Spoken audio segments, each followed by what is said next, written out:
في هذا الفيديو ان شاء الله غادي تشوفوا اعتراف محجوب السالك احد مؤسسي البوليزاريو في حوار صريح مع اسعد الشرعي الناشط اليمني. هذا محجوب السالك شكون هو مؤسس وسياسي واحد مؤسسي جبهه البوليزاريو وزعيم الحالي للمعارضه داخل هذه الجبهه. دابا يمكن كاين في موريتانيا والصهيون. دابا هو معارض للجبهه البوليزاريو.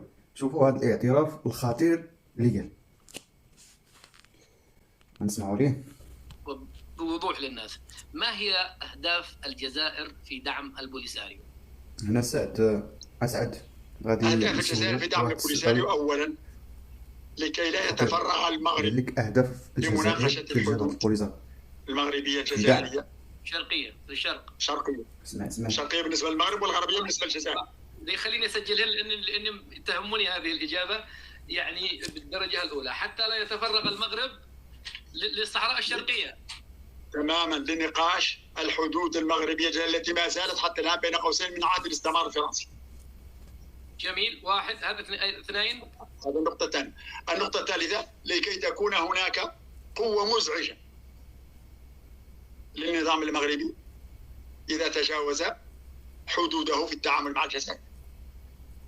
النقطة الثالثة لكي نجعل من هؤلاء الصحراويين الذي ضربنا المغرب بهم في 1962 أثناء حرب الرمال نجعلهم قوة تضرب المغرب بعد ذلك، وهذه يجب أن تسجلها لأن حرب الرمال هي العقدة اللي ما زالت حتى الآن لدى الجنرالات الجزائريين لمعاداة المغرب. سمعت واش قال؟ قال لك حرب الرمال عقدة للجزائر. هذا راه انفصالي كان في تندوف، وكان هو مؤسس من أحد مؤسسي الجبهة البوليزاريو وحضر لذاك الحرب، حرب الرمال. قوة تضرب المغرب بعد ذلك، وهذه يجب أن تسجلها لأن حرب الرمال هي العقدة اللي ما زالت حتى الآن لدى الجنرالات الجزائريين لمعاداة المغرب وليستخدموا الصحراويين ضد المغرب. وأخيرا لكي تكون البوليساريو والصحراويين جنوب تندوف حجرا في حذاء المملكة المغربية لكي لا تستطيع أن تمشي. هذا راه اعتراف خطير من أحد قيادي مؤسسة الجبهة البوليزاريو.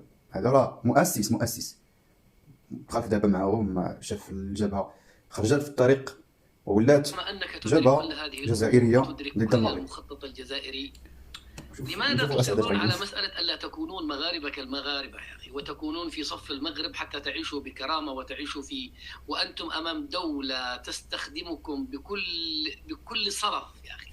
أنت مصر على الحكم الذاتي، أي حكم ذاتي وأنت لا تعيش حتى بالماء والكهرباء في المخيم؟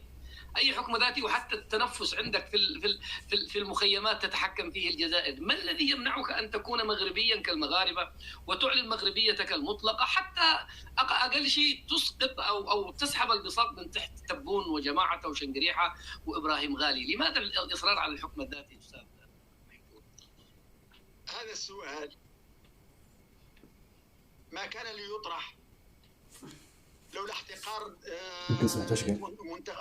المجتمع المغربي اعتراف مؤسس بوليزاريو، مش مؤسس رئيسي وإنما مؤسس من المؤسسين، حيث كانوا مجموعة من الشباب مغاربة، لما احنا مغاربة وكنا ندخلوا في المغرب وعندنا بطاقة وطنية، كل مؤسسين البوليساريو مغاربة وكنا نلقاو في المغرب وعندنا بطاقة وطنية مغربية من الولي. ديك الجبهه ما بقاتش جبهه صحراويه، ما بقاتش جبهه ضد الاستعمار، انما